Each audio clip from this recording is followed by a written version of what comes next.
का मार्केट एक समय पे जब पूरे तरीके से ऊपर जा रहा था, जब वो फटा वहां का बबल, 25 साल लग गए वो रिकवरी करने में। अगर किसी ने उधर का सिर्फ इंडेक्स फंड में भी लगाया होता तो 25 साल तक कोई रिटर्न नहीं था। सिंपल। तो आप सारा पैसा उधर भी मत लगाओ, सारा पैसा रियल एस्टेट में भी अगर लगा देते, 2005 से लेकर 8 में अगर आपने सारा पैसा रियल एस्टेट में फूका देता, 2008 के बाद आप गरीब हो चुके होते थे, बैंकरप्ट हो चुके रहते थे, तो सारे रियल एस्टेट में भी लगाना। तो उन्होंने बोला ऑल वेदर इन्वेस्टिंग मतलब क्या होता है, थोड़ा थोड़ा थोड़ा जो आप बोल रहे हो ना, 20% इधर, 10% इधर, 15% इधर, थोड़ा गोल्ड है, थोड़ा इंटरनेशनल में डाल दिया, थोड़ा ट्रेजरी बिल डाल दिया, इस तरह से आप बना दो। तो पहला चीज तो ये हो गई। ये आपको कब करना है, जब आपकी संपत्ति थोड़ा 5 करोड़ के ऊपर, 3 करोड़ के ऊपर चले जाए। अब दूसरे बंदे को क्या करना है, उसको कोर सैटेलाइट पोर्टफोलियो को फॉलो करना है। बहुत सिंपल सी चीज है। कोर सैटेलाइट पोर्टफोलियो ये कहता है कि 70% आपकी आमदनी ऐसी चीजों में लगनी चाहिए जहां पर probability of secured returns is high. तो प्रोबेबिलिटी कहां पर होता है, ब्लू चिप फंड्स में होता है, नॉर्मल इंडेक्स फंड्स में होता है, इन सारी चीजों में होता है। बाकी 30% होगा आपका खतरों का खिलाड़ी। ये क्या होगा, स्मॉल कैप में लगा दिया, माइक्रो कैप में लगा दिया। उसके बाद आपने बोला नहीं मेरे को और खतरे, क्रिप्टो में लगा दिया।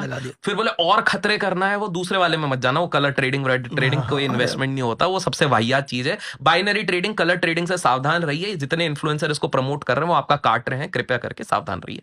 तो ये अगर कोर सैटेलाइट पोर्टफोलियो बना लिए, अब ये 70% ना सबका डिफर होगा। अब राहुल भाई बोलते हैं कि भाई देखो अभिषेक मेरे को इक्विटी समझ में ही नहीं आती है, मेरे को रियल एस्टेट समझ में आता है, प्राइम लोकेशन समझ में, वो आपका 70% ये बनेगा।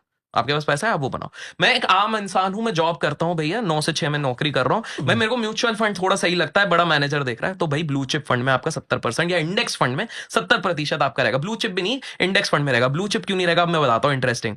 अच्छा, म्यूचुअल फंड भी एक्चुअली थोड़ा सा जुमला है यहाँ पे। मैं आपको बता दूं 88% ब्लू चिप फंड्स ने लास्ट 7 साल में बेंचमार्क को भी बीट नहीं किया है। तो इसलिए index fund is much better उस हिसाब से। तो ये भी आप जाके देखो। आप बोलोगे लेकिन हमको ये दिखता नहीं है, क्योंकि वो लिस्ट से हट जाते हैं। जब आप पूरा वो देखते हो वेबसाइट पे तो वो लिस्ट में नीचे चले जाते हैं, नए आ जाते हैं, क्योंकि उनको तो लास्ट 3 साल का और 5 साल का दिखाना है, तो जो बढ़िया चलता है वो ऊपर आ जाता है।